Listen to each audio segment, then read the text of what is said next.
Don't just open something because you are passionate. This is a serious business. 33% restaurants shut down within the first 12 months of opening. Many of the restaurants fail to create a culture of discipline around the data, around the numbers. And that's where you suddenly start seeing things loose. Your voids are high, your comps are high, your food cost is high. Let's say I'm a restaurant manager. Okay, I have zero financial understanding. If I want to get better, where should I start? I think the first is, which is very critical in anyone's growth, is Finance versus operation. Why does there always seem to be a disconnection between operation teams and finance? what I feel is What are the common blind spots F&B managers often have? I wish it's one. I think having a numbers is a one thing and what you do with the numbers is another. So how do you think finance should help operations connect the dots? So one of the way which we discuss is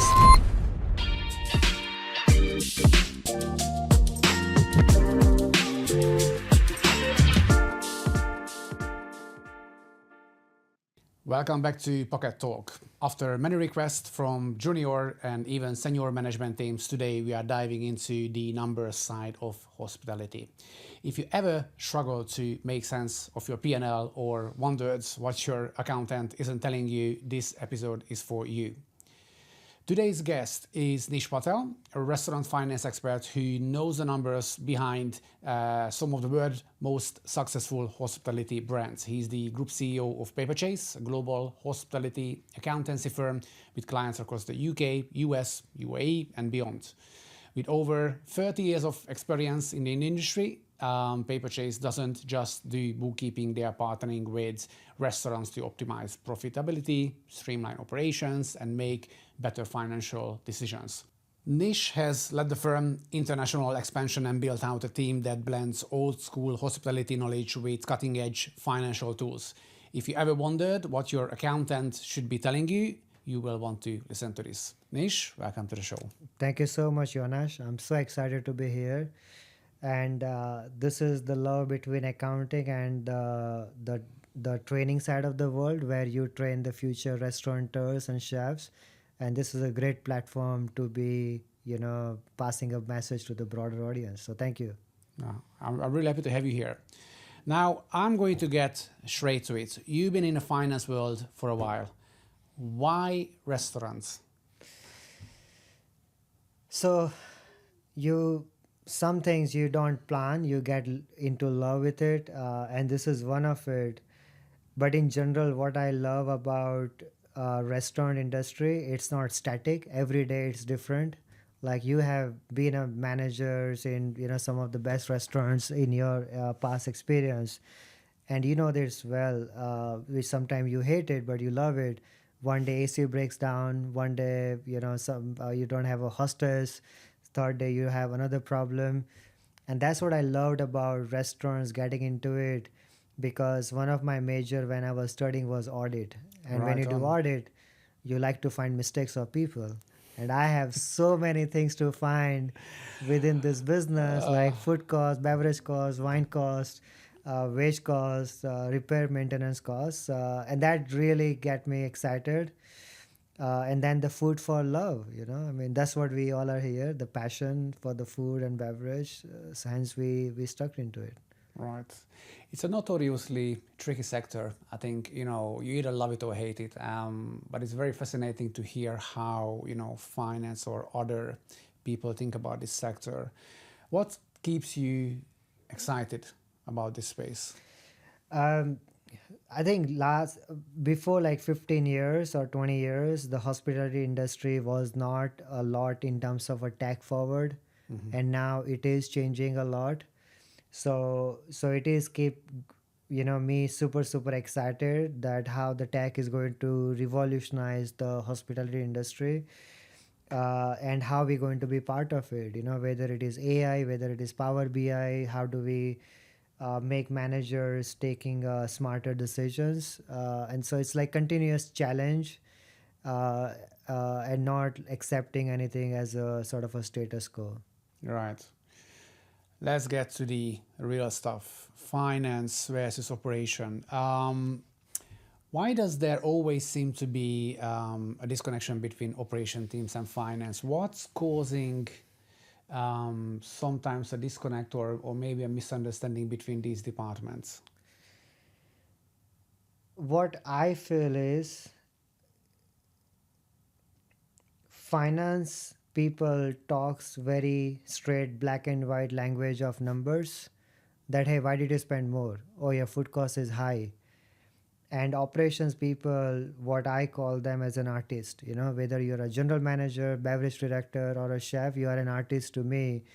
And you bring the best of the food, best of the cocktail on the table, and you just don't know the numbers because that's not how you have been trained. Otherwise you would not be the great chef and the great sort of a manager.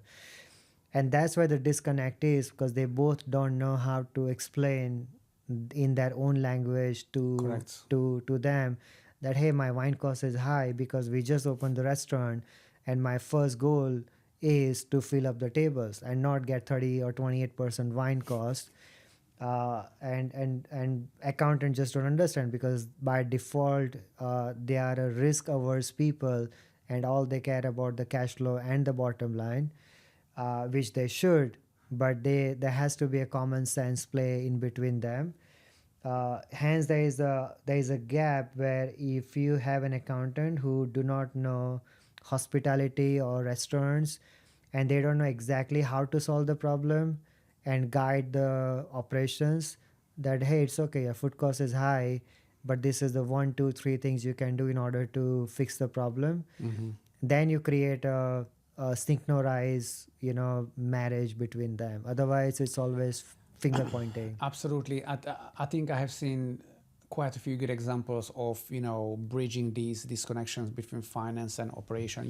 You must do that, and I think you touched a very valid point.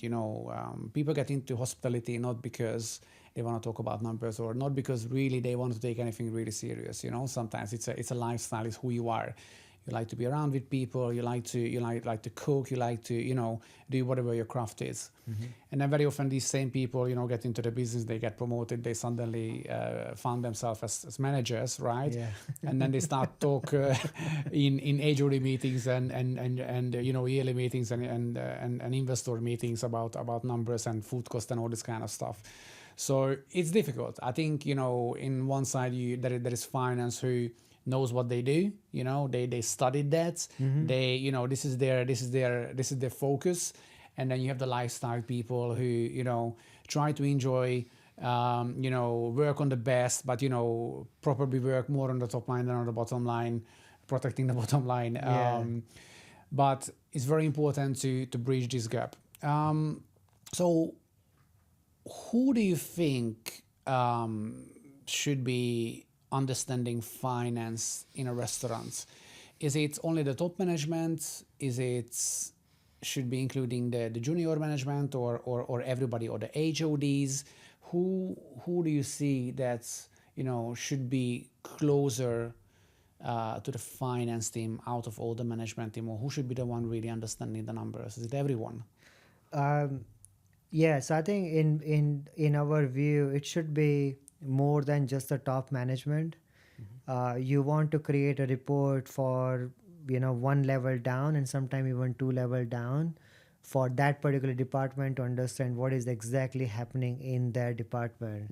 So what we do, or what we suggest for restaurants to do, is they can have a full profit and loss and balance sheet and investor report for the key people, and the GM and the executive chef or a senior team gets the P&L. And the third tier, like let's say you have an events team, you have a beverage manager, they get their own report on exactly what is happening for their department. And that's how you create a culture of discipline around numbers. You Right. can't create it overnight. You have to educate people, you have to explain them, and when that happens, everyone becomes their sort of own policeman, and you don't have to police them.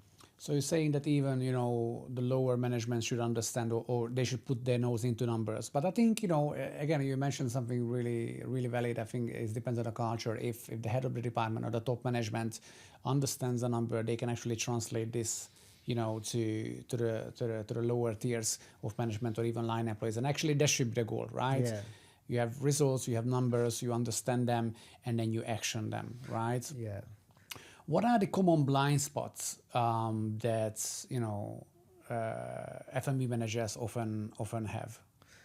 Yeah, I wish it's one or two. It's not only one. No, that like I always put it down into two ways. One is before opening, and one is after opening blind spots. Okay.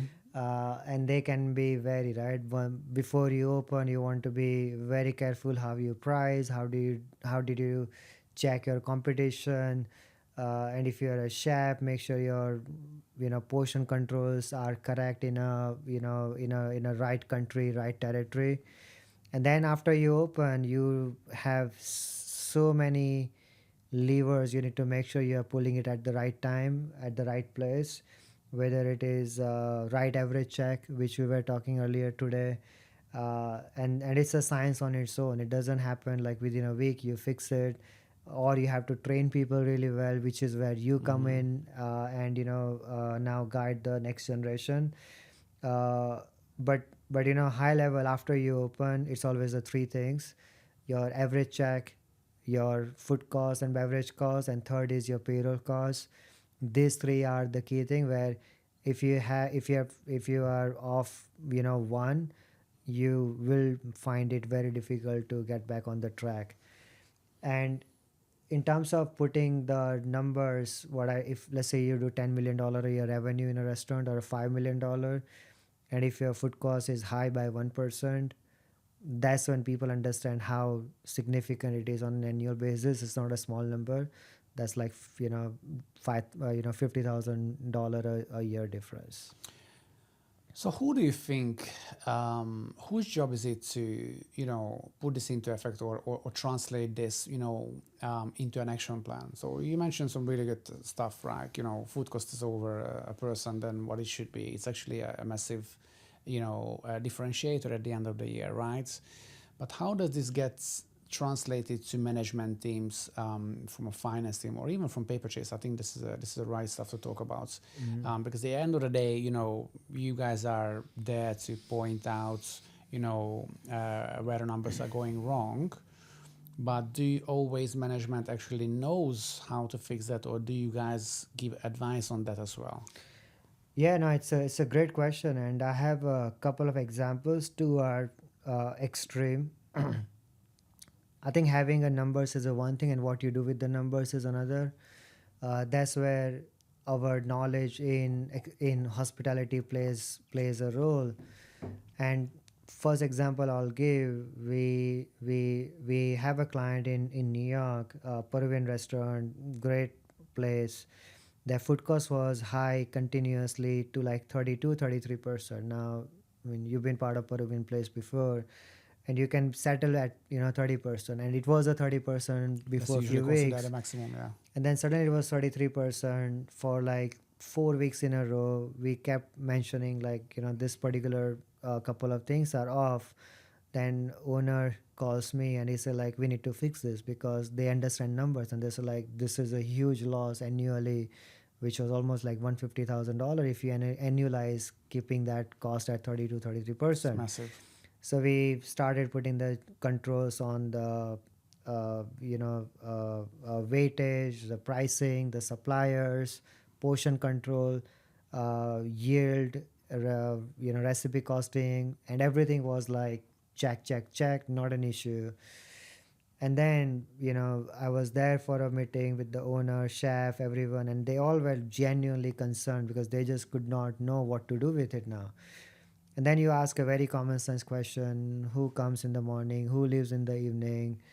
And they say like, this person does it, that person does it, we trust this person. And I'm like, okay, what happens in the night after you guys leave? They said, we have a night cleaner comes, which is an outsourced company. And okay, I'm like, that's great. I already see where this goes. And then there was camera was not there at the walk-in. And we say like, is walk-in is closed? And they're like, no, walk-in is not closed.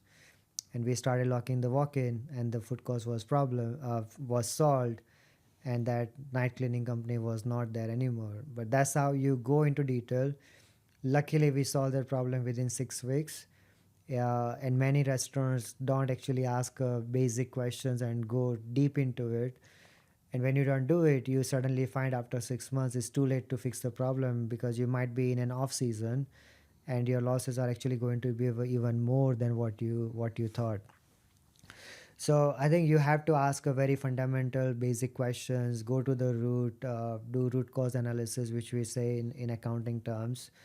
And second example is a client in Miami where the food cost was again high, and we kept highlighting it's a problem in the seafood, and that particularly a particular fish. And I was there for a meeting with the owner. We had a lunch, both of us. My fish was probably 11 ounce and her fish was like 12 ounce. We go in the kitchen, and then we found out it was a new butcher who joined before 2 months, and he wasn't following the portion control, which should have been 8 ounce. So yeah, data tells you a lot, but you have to get into the bottom of it. I was told back then that, there is everything in the numbers. I think, in retrospect, my operator years, I was a typical journey, I would say, in FMB. I started as a line staff, as a food runner, waiter, head waiter, junior manager. That's a dream journey. It's a dream journey. I would say this is a very typical journey. I always say, actually, I think, hospitality is, baffled by many different things. But I think we are causing ourselves a lot of this. So it's great, I think, when you grow, but it's also creates some problems. So, 90% of the managers are coming from line staff. You don't study to be a manager in hospitality. I know all the fancy schools, and people study there, but actually very few of them are ending up in restaurants or hotels. So the normal journey is you start and then you grow, you make your way up, but you understand nothing about really, numbers and all that. And my problem back then, especially, my first encounter with finance, my first rally with them, it was about staffing costs. They were always, yeah. So what you want as a manager, you want bodies on the floor.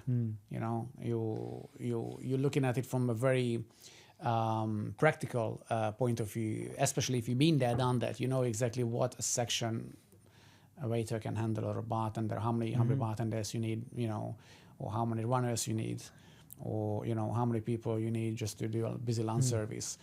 And then somebody comes from finance, or actually the general manager carries the message from the finance, just to be the bridge between and say, hey guys, we are too many, cut some shifts, we have to cut shifts, send somebody home. How do we send somebody home? We are not enough. We know exactly we're gonna struggle. And then what? And this was my first rally. I think with back then with a finance manager. I wanted to understand. I didn't understand, but I think this is exactly when it comes to how they translate the problem. We were obviously we had a payroll too high. Our payroll was too high. So I think the message was not translated well to the floor. We just actioned it straight away without even thinking, without even looking, okay, why is the payroll a problem? I didn't think of, okay, we have shifts where we actually have too many staff. So it was more of a distribution issue, and a more of a, disconnection between finance and operation. The manager had the privilege just to hire whenever they wanted, and finance had to cope with it. But then the numbers sooner or later catch up, right? It turns out that you have a problem with payroll. And then suddenly you have to cut. But then by then you already, got used to things. You have the way things are running. So, I think these small issues, or these small disconnections actually caused a lot of issues. I almost got fired at one point, actually, for going in an argument. But again, little did I know. I didn't know better. And I think this is the story of most managers. You are a very good waiter, bartender, chef. You get your first position, suddenly you gotta do completely different stuff that you've been doing. You need different skill sets. You need to understand numbers. You have to deal with different managers as well, not just guests. I mean, I think you already covered the key point. If someone will not explain why, And second part of the puzzle is they should also give you some sort of indicators of what are the different ways you can save, and not just like, hey, come and save two people or save three people, because that might help business in the short term, but it might affect in a long run. And that's where, finance and operations can't work in silo. They have to be together. It has to be marriage, uh, because it's not easy to make money. I have open, restaurants, and when I say open, not like personally invested or anything, but I sat with the managers, did a day of the end at like 2 in the night. Then they show up on in the morning at 9 a.m., have a 3 espressos and start their day again when you're opening a brand new restaurants. So it's like, a lot of hard work goes in terms of creating those dreams into reality when you open the restaurant. So it has to be a well thought approach. And one way is, finance team can help the operations is, if the wage cost is high, they should not just tell the operation like, okay, save this one, two, three people, but they should look at the scheduling. Like, okay, what time your prep cook comes? It comes at 6 in the morning. What time your lunch starts? At 12:30. What time your first covers comes in? Oh, it's 1 p.m. Do you need actually prep cook to come at 6 a.m., or you can have them come at 7:30 a.m.? And then suddenly you don't have to let anyone go. You just have to change your scheduling, bring that saving, be efficient, and you fix the problem. So there are like ways to do it, but it all requires like very detailed, thorough conversation, and not just like putting a paper in front of Janosch and like, oh, we need you to fix this. It's very funny because I asked a couple of people, do you guys have any questions for this podcast? And one of the question was, is to ask you, what is the difference between financial data and financial insight? So some of it actually you already answered, but I think you could elaborate a bit more on financial data and financial insight, because I think this is how exactly actually Paperchase try to be differentiating from other companies. Yeah, I think everyone tells us we have the data. Everyone, this was true before 15 years, this is true even today, but it's even more complicated than what it was before. It is 100%. And in a simple term, I say, like, you have data is like having a 500 ingredients, and insight is which 10 ingredients you want to pick to create the recipe. And that's what the insight is on the data. Data might tell you a story, but you still have to figure it out how you actually go into it. So that's how I define data and insight. Otherwise, it's a clutter. You just have so much data, you get lost in a trend and analysis. But if no one will tell you what exactly you can do with this data, then it's just going to be a busy work and not the value work. 100%. I think, it applies to many, many things, but I think there's a massive difference between now and even just 10 years ago. I think, 10 years ago, it was a different game for everybody. It was all about providing data. It was all about data. Data was the new gold, the new oil. You wanted data.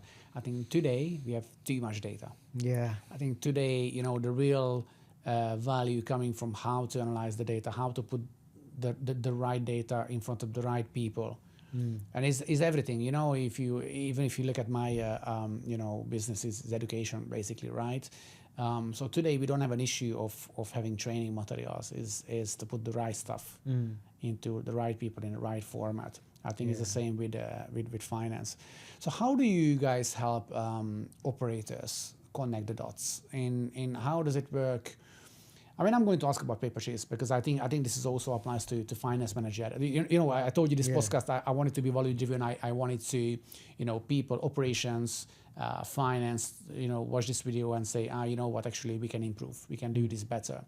So how do you think, finance should help operations connect the dots? How should finance help operations? So one of the way which we discuss is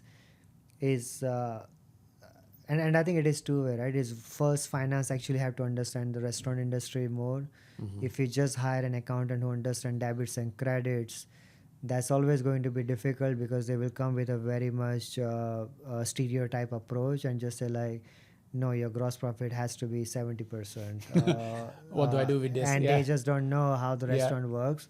while the GM is trying to fill up the seats. So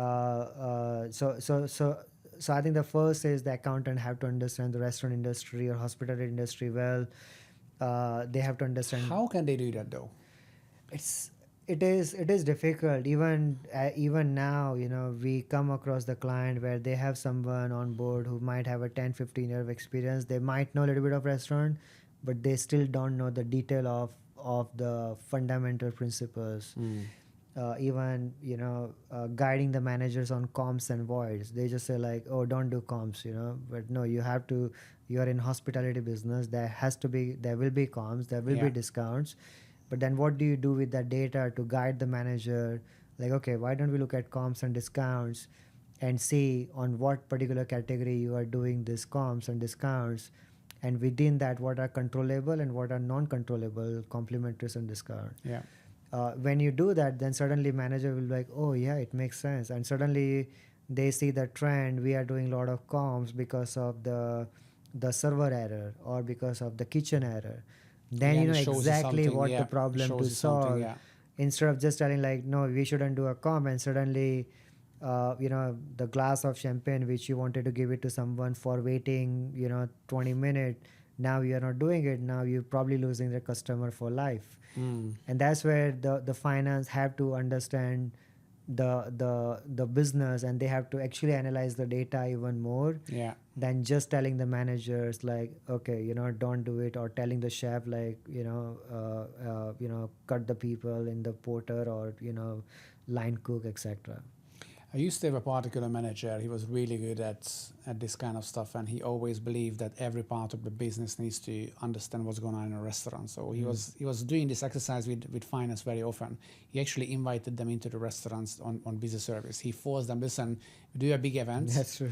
We know exactly that you're going to break our balls tomorrow for breakage and all this kind of stuff. Come and experience it. Yeah. See the chaos. Yeah. See what's going on. See that you cannot be prepped enough for this kind of events or evenings, or a Friday night, a Saturday night. Come and experience it. Yeah. And we were doing this often, even we invited marketing, we invited, finance, purchase.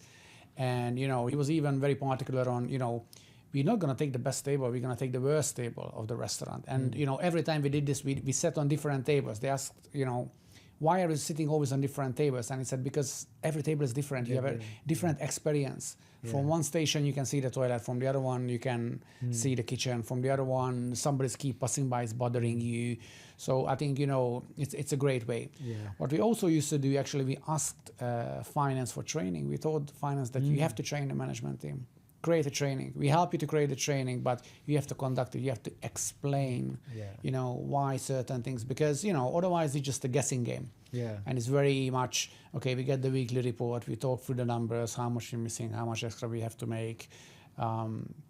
So there are definitely ways to do that. I think that it just has to be an initiator who wants to connect the two Absolutely. departments. And it's always easy to ask questions, right? It's so easy to ask questions. It's so easy to crucify people. But if you don't have an answer to that question, then what's the point? And I agree. I think account finance team is not there on Friday at 8 p.m. They are probably home. So having them as a part of the early training onboarding definitely helps them understanding the business much more. And then reviewing the weekly reports, weekly analytic report. That way they should sit down with the GM, beverage manager, floor manager, reservation manager, and just like 1 page, 2 page financial KPI, we call it, key performance indicator. Yeah. And educate, and it's a foreign language to the manager until they hear 7th or 8th time, and then they're like, oh yeah, it makes sense. My wine spend has gone down versus 3 weeks back, or 26-week moving average, and they now start realizing, oh, because of 1 to 3 reason it has gone down. 100%. I always been a big fan of KPIs, not just on the field of finance, but even for training or for operation, things that you monitor, because it's black and white. Once expectations are out there, and then kind of know that you're going to be held accountable, Yeah. then the game changes. It's not anymore like, okay, we should do this kind of number, so we should not waste that much. So Yeah. once it's black and white and something depends on it, people actually more tend to use it. Yeah. You mentioned that Paperchase is doing more than just clean books and doing the regular accountancy work. So how does it work? Can you give me a concrete example of how you guys are helping operations? Yeah, so operations, we help, apart from some of the examples I gave, we review the monthly financials with the managers and the chefs every month. We guide them exactly how to So fix this is the like a problem. proper meeting. Yeah, this is like Okay. a proper meeting if you are in one of those cities. If not, we do it on Zoom. And then we are powering with technology with the help of Power BI dashboards and now integration of AI. We have started predicting what will happen in the future. So that has also started developing behind the scene. So you don't have to sort of do a brain damage every single week, every month. What's going to happen now? It has started giving you trend on where you're going to approach. And with that, we I mean, one hope is we want to make better managers. Managers becomes better GM, and GM or chef of today's become tomorrow's restaurateur, and that's how you create connection, you connect a relationship with the people because you help become them becoming a better businessman. So our goal is to make every manager, if possible, better businessman or business acumen in whatever they do. So before they increase the price, they will actually think about another 20 things we talked about in a different scenario. And before they hire someone, they will think about what are the another 10 things they should think about. Oh, I really resonate with this. I just had this conversation and it sparked some debate over a few people. I stated that I think overall, managers in restaurants are not very good business people. Some people didn't like that. Who would like that? I wouldn't like that if I'm Yeah. on that side. But I always look back and try to evaluate myself for what I was. I was a good soldier, but I was definitely not a good business person because whatever You reason. don't have Yeah, ammunition. yeah. Some of us, we were just raised to be employee, and our parents were employees, and we didn't have our own business. Now I know I'm on the other side of the game. I'm a entrepreneur, but when I started, I thought I know everything. And very quickly, I realized I know nothing about numbers and many things really. How to run a business, P&L, finance, cash flow. You can be profitable on paper, but if you have no money in the bank account, it's very difficult to pay your employees. So hard lessons. But again, I think this is exactly what you mentioned. I think this is a very very good goal. For the industry overall, I think for you guys, but even for us to help people to become better business person, better business people, because as you said, the easiest thing is always, okay, let's raise prices. The biggest shortcut and the most ineffective because Yeah. you're starting an avalanche reaction with that, right? Yeah. But this is the best we can do sometimes. So Yeah. if you don't know how to do better, it's difficult. Yeah, absolutely. So some platform gives tons of functionalities, but it's difficult to read between the data really. So what do you guys do about that? How do you try to filter the noise?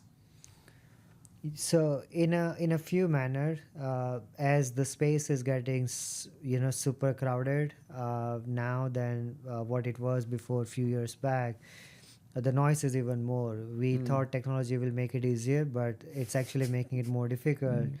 If you are an owner or a CFO, and if you get to one single point of truth, it's almost impossible to get to it. APIs might not be working, or manager haven't done it correctly, or a myriad of different reasons. So we call ourselves like a head of a spider, and spider has its different legs. That's how we try to be an integrator between different systems, so that when we send the report, Janos doesn't have to worry about getting the data from different places and trying to figure it out. So we will, if we are sending a weekly analytics report or a monthly financial report, management report, or investor report, we will be writing a management commentary. We'll talk about the problems, and in most cases we would have talked to someone before writing a problem, that what are the solutions or why the problem happened, so the bad news doesn't become the worst news, and they Yeah. already know how it is happening. So combination of two: one is tech and the second one is a white glove service, and not just like, okay, food cost was 32% and go figure it out. Okay. All right. Let's get into some practicality. I think some people would appreciate that very much. Let's say I'm a restaurant manager. Okay, I have zero financial understanding or background. I never read a financial report. That's my GM and whoever. If I want to get better, if I want to start to make informed decisions based on the numbers that the restaurant is performing, where should I start? Yeah. um I think the first is, which is very critical in anyone's growth, is like their superior. It might be GM or it might be director of ops or owner itself if it's a one restaurant. I think if you ask them a question on that, hey, I'm in charge of increasing the sales or increasing the turn of the tables, uh, then I would ask the questions around it. What is our average check? What is our average check between food and wine and liquor? Is it consistent? How is the cost of all of this? So it's all about, first is curiosity. You have to have curiosity around it. And when you have a curiosity, you get the data. If you don't get the data, you follow it up because that shows you really care about it. And once you have the data, you see the trend. What is happening yesterday versus last week versus last to last week versus last year same week, and then you see the variance. Has it gone up? Has it going down? And simple example can be, how do we sit people on the tables? Is it at, everything coming at 7:30, 8? Can we push someone earlier? Or if you want to increase the average check, should we launch a tasting menu from a chef perspective? And then How much each server sells? What are the yearly averages? What are the monthly averages?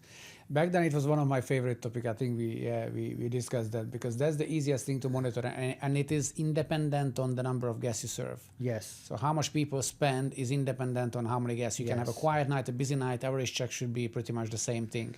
Yeah. But when you compare sections or when you compare waiters against each other, you very quickly can find top and bottom performance. Now, the guys in the middle, I think, are the right thing to watch. Is not always the guys on the top, because they might be actually, overuse or overabuse guests as well. They might just, sell the most expensive item, not always the best for the restaurant. But the bottom guys are definitely to watch out for. Why are they selling less? Is it skills?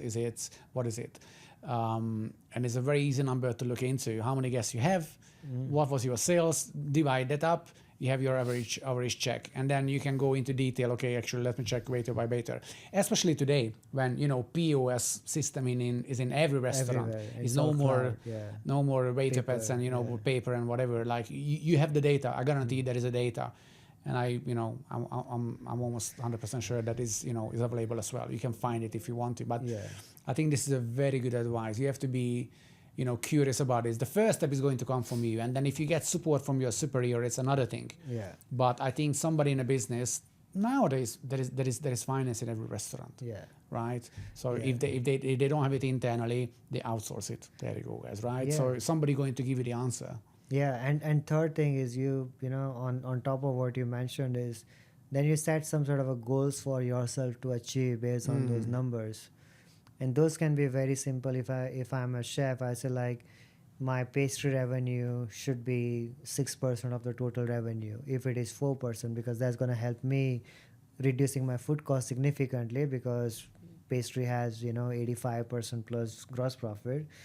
If I'm a manager, I would say like I want my wine and liquor spend to go up to 35% of the total revenue, and 65% should be food. Then you give some targets to achieve, you monitor it, week over week, day over day, and you keep fine tuning. This is it's like continuously sharpening your knife. It's not like Yeah. you do it one week and you forget about it. So that's how I think some of the managers and the chefs can help this for themselves. Can you share some habits or routines that top performing GMs have, or even head chefs? Um, When it comes to financial ownership, I would say, Yeah. not just necessarily like practical tips, but, for example, as you said, mentor your guys, teach your Yeah. junior manager.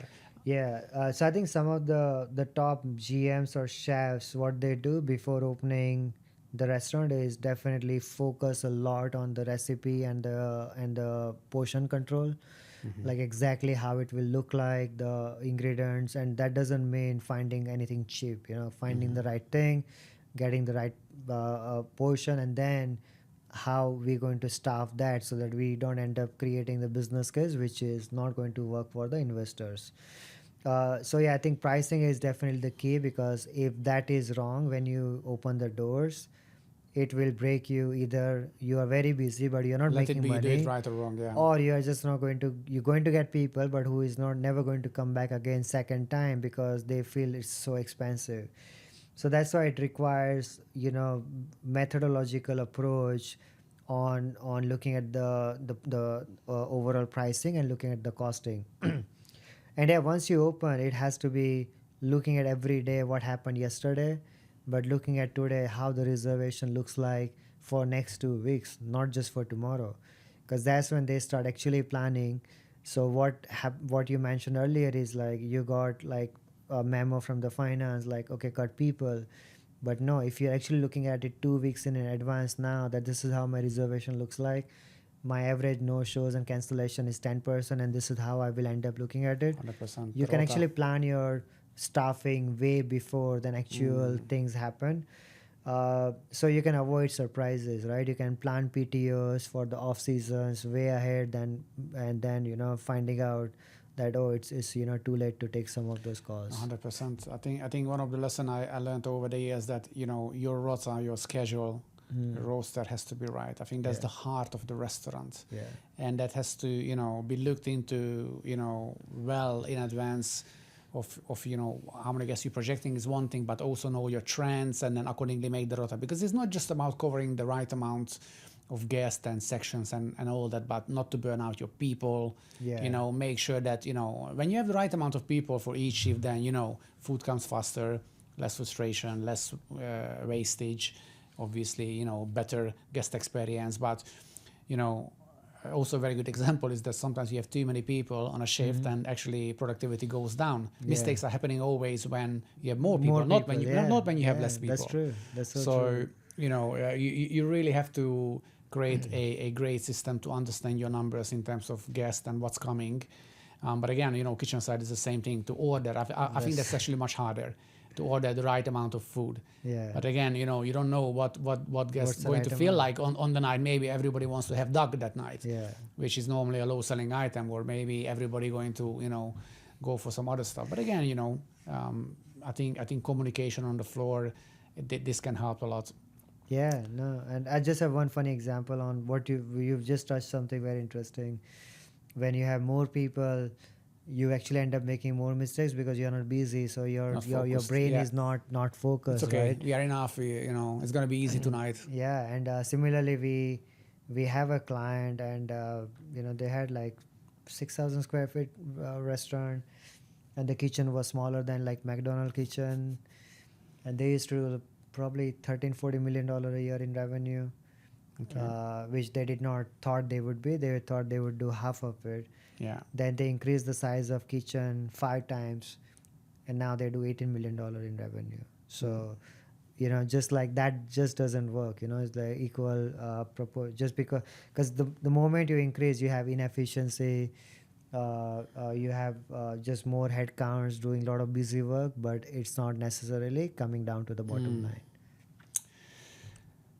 What is a big lesson you learned over the years working with hundreds, if not thousands, of restaurants? I understand that you are with Paperchase for 18 years. You mentioned you were employee 35, if I'm not mistaken. Yes. Which is still very early for the size of the company you guys are. You literally made your way up from the very bottom to the very top. Mm-hmm. What would be the lesson that you give to the viewers, learn from all these restaurants and from your journey? Yeah, I wish it's one because and every time I thought it's the last time, it repeats it again. You can give us a few. Nobody going to be upset with you if you share your wealth Yeah. of experience. Oh, so some of the things which we have learned, and you covered one very jokingly, but it's so true. Understanding the cash flow and the P&L is a two different thing, and that's the first thing as a restaurateur or a GM you really want to understand, that what's in your P&L versus what's in your bank it's a two completely different thing. So you want to keep a really strong eye on it. Second one, which everyone says, is of course your prime cost, which includes your COGS and the wage cost. And now there is this new sort of a way of looking at prime cost is also include the rent cost, and together that should be a certain percentage depending on whatever the cuisine or QSR fine dining you are doing. And if that is not controlled, it's going to be very, very difficult. And third thing, which to me is the most probably the first thing, is many of the restaurants fail to create a culture of discipline, of around the data, around the numbers. And that's where you suddenly start seeing things loose. Your voids are high, your comps are high, your food cost is high, or one of those things just doesn't gel. And they are not using the data and the insights what they probably have on their fingertips to guide the manager and the chefs to be a better manager and the chefs. And when that doesn't happen, you create this environment which is probably not healthy for anyone to be in, and then you lose people. Restaurant have what, 120% attrition ratio typically, probably not in UAE but in US and UK. Yeah. And that's not good for customer experience, client experience, staff morale. So I think those are like few different things I would say. Not one is a priority over another. And third, don't just open something because you are passionate. If this is a serious business. 33% restaurants shut down within the first 12 months of opening. If I could help somehow push this message out there, we're speaking with so many people, even myself, people ask me for advice and they want me to get involved in restaurants opening, and I was like, guys, I understand you have a passion to own your own restaurants, but this is a very, very difficult business to be in. Even me, I have some experience in the business, but I don't know if I would be brave enough to open a restaurant. Things really have to be right, and it's not about you. That's what people don't understand. They think that hiring a good GM or a good head chef, or even they think they as an owner they have the vision and understanding just because they eat a lot in restaurants. But in reality, so many people have to do the job well. To be successful is incredible. And then one small mistake, let it be location, let it be a wrong hire, let it be anything. Anything can determine your future. No, that's true. And I think I think one thing which you mentioned, I was with someone and they said like, your friends will boost you up, open the restaurant, and your accountant will say like, don't open it. Or other way to put it down, if you're going to spend $3 million in building a restaurant, give me $1 million, I'll save you $2 million. But listen, this is an industry which is around so much love, so much passion. People love this business. Everybody wants to own a restaurant. It's crazy. A little bit of a glamorous, but also the great chefs and the great managers really care about what they want to bring it on the table. They're so creative, but you have to know the business. I think that's the narration. You can't be a doctor and wake up like you want to open a restaurant thinking because you are passionate, because you've been eating in all the top restaurants. Okay. I'm going to ask for a good advice before we do a bit of challenge. I have a surprise for you for the end. But I'm going to ask these questions for business owners like myself who's working in software as a service or B2B business. I got this conversation with a group of tech entrepreneurs like myself very often we have an issue also with finance. It's not really an issue. It is more of a last conversation. Obviously we are selling software, we are selling services. Yeah. I'm selling training, right? So my typical entry point is not finance into a business, is either HR, operation, sometimes L&D if they have L&D departments. So very often we are going through a bunch of different interviews and demos, and then basically we convince everybody. But eventually we find ourselves on our last meeting with finance, and they very often looking at us like, what is this? Why does it cost so much? Yeah. And this is one common, issue I see many people struggling with. We don't always know how to convince finance because, as you said, finance is black and white. Show me what you give. Show me what it costs. Now, when it comes to a service, it's not like you're changing a supplier, you know how much you're going to save. When you're providing a service which is going to basically affect the future, it's not tangible. Yeah. Right, so I can true. promise you all the better service and all the better reviews and all the higher average checks, but it is not today. It will be in the future. Many industry targeting the restaurants with selling different services. What advice would you give us entrepreneurs how to convince finance that the service is actually a good investment?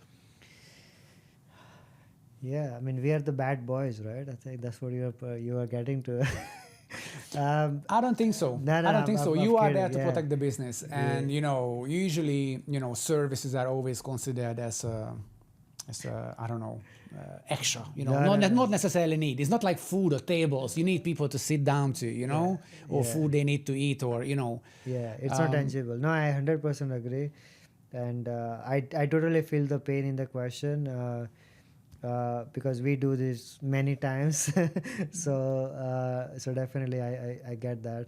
I think couple of things which you can do. You already mentioned what is the cost, what are the. I think maybe you can quantify benefits into a little bit more tangible form with some sort of.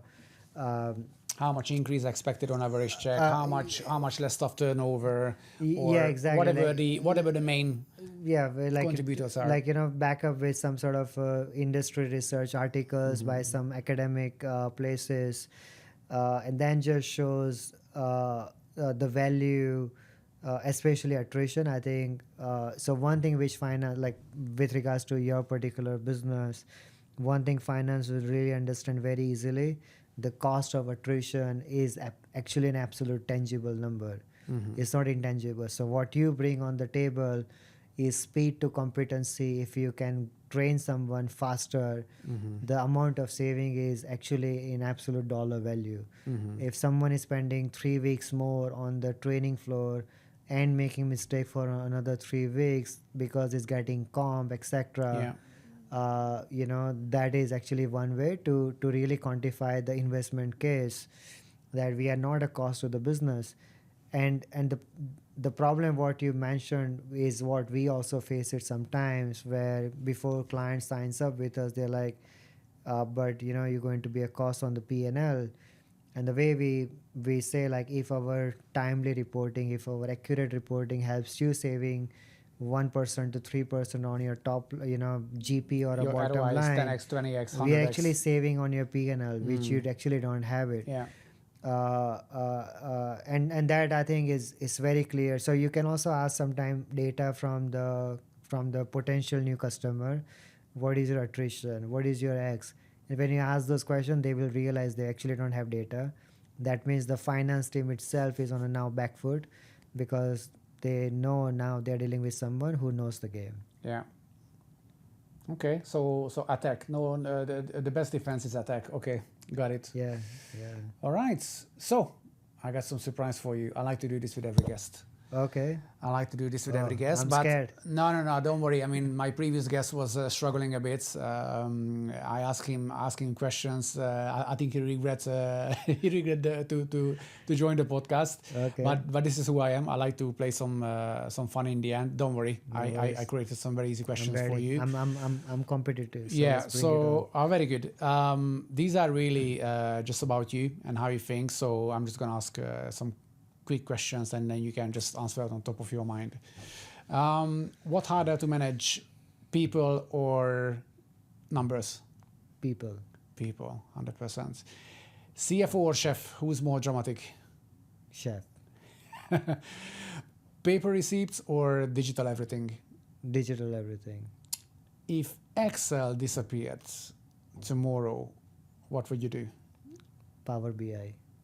Say again? Power BI, like visualization dashboards. All right. Okay, I need to research that. Never heard. Yeah. One thing restaurants waste the most money on. There are so many things you have to select one good No, one. I'm trying to be not. I think they waste money by not having the right data in front of them. So they just don't know where they're actually wasting money. So it can be anywhere, everywhere. So this is almost like a lack of investment into the right thing. Yeah, it's like getting the right data. It's like, your linen and laundry cost is high, but you don't know why it is high, and the simple math is how many covers you did yesterday. Let's say 100, it should be 1.2x. So you should only have used 120 napkins, but someone used 170. So, but if you don't have the right data for any and everything, not only food costs, wine costs. Do you think it's common that actually people don't know where they waste the most money on? Because it's like garbage in, garbage out. If you don't have a right data, if you don't have a detailed data, you just don't know what to fix. I have a very good example for you. So often, actually, this is one question I'm asking finance when they're questioning why we cost what we cost. I have two arguments. The simple one, I'm just asking them, do you know how much you spend on printing?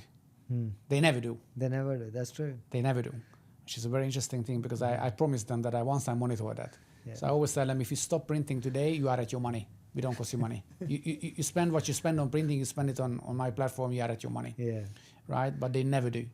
It's very interesting because it's just paper. Yeah, it's just paper. But then the cartridge, the Yeah, printer never works. I never worked in a expensive. restaurant where the printer works. It always breaks down. It always under service. It's money. Yeah. You don't think that it's money. And I'm going to share the other example outside of this podcast. But anyway, what is the worst budget mistake you have seen? Budgeting. Budgeting, yeah. I saw someone budgeted to have a revenue 80% more than what they were doing. So budgeting was like way off. We came a little bit late in the game. So it was like completely wrong expectation. They did the revenue based on a 52 weeks of everyday covers. Every day the same. And they forgot there are holidays, there are Thanksgiving, Christmas, Ramadan, off season, and they priced themselves way under. So it was completely wrong from all the angle.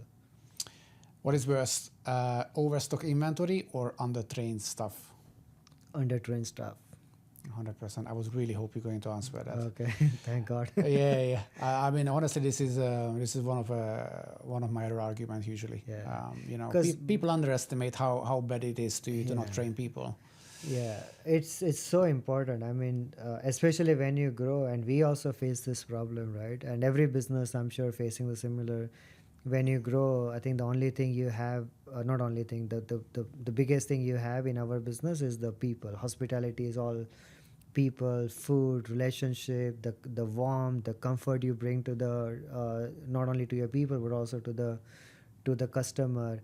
And if they have not inhabited the culture on what it was built, you're just going to have a bodies in the room, and they will not talk. They will not speak the brand. They will not speak the tone. They will not speak the passion of the chef or the manager or the brand itself. So training is so fundamental for any business, not only restaurants. Restaurant is the key because you go there to celebrate your birthday, to celebrate your anniversary, to impress the client. Yeah. And if you have a bad experience, you're not coming back. 100%. I think the ultimate game, I think I always said that in restaurant you have to focus on one thing to provide the kind of experience that bring people back, because this is where you make money. returning guests spend more, returning guests tips more, right? So It's do an you wanna, emotional attachment, right? exactly, do you want to keep explain the concept, or you just want to say hi, good to see you again, and then do you want the usual one, and then we have easy life. These people don't need a menu. You just order them whatever you want. Basically they are eating from your palm. And this is actually a good exercise that I also tend to play with finance, and I always try to see if they understand actually this question, if they understand the importance of training, because if they do, actually it's very easy to quantify the return on investment. I always ask them, listen, do you believe that what we do can actually increase your revenue or your average check? Because if you do, I have a very simple math question for you. Do you know your yearly revenue? You do, probably. Do you think that we can increase your revenue by 10% or 15%? Very often say, no, but maybe not that much. I said, okay, so let's calculate a very pessimist calculation. Do you think we can increase your revenue by a single percent? I tell you that if we increase your revenue by a single percent, it means we're doing our job very bad. Like very, very bad. Only just a few people are picking up on what we do. But I guess you believe that if you do a better training or better techniques, or you improve your overall internal communication, you believe that you're going to increase your average check by a simple percent, right? And they always almost say yes.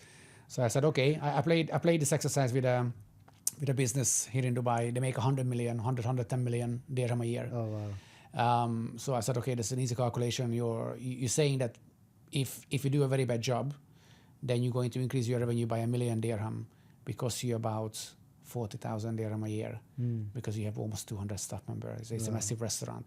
Now explain this to me, how costing 40,000 dirham and you can make 1 million dirham is not worth it. Yeah. This is if you do a very bad job. Yeah. If you do our job properly, you make an extra 10 million or 15 million. Yeah.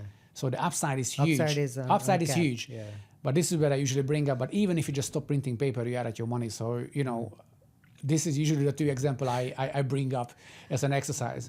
And I think this is the right way to do that. But very often I still see people like, but they don't understand that actually training can improve, on the performance of the business that much, numbers, which is a bit sad. Which is sad, right? Yeah. I mean, Yeah. But anyway, hopefully we'll get through the finance team next time easily. Than what is going on. 100%. Okay, a few more questions just for you. One finance myth restaurant owners should stop believing. Restaurant owners should stop believing in 52-week business, 7 days, 2 times turn. Yeah. Okay. Most surprising thing you learned from working with restaurants? Cash flow and P&L are the same. Okay. Favorite business book? Many. Great to Great, Good to Great by Jim Collins. Okay. And second one is The Goal. So yeah, two favorite. All right. That's the last question. If you get 1 minute with a new restaurant owner, what would you tell him? Read your numbers. Guide people with the numbers. It's Guide never. people with the numbers. I always believe location is important, but sometimes good restaurant closes on the good locations. They actually have a good food. They have a good chef. They have a good manager, but they just don't have a good data to take the right actions at the right point. So I would always like owners to say, use the data well, be transparent, and discuss it openly. And when you discuss it openly, as you were mentioning earlier, it becomes a team discussion and not like a my way or highway sort of an approach. Are there any restaurants you would like to audit just for fun? Just for fun.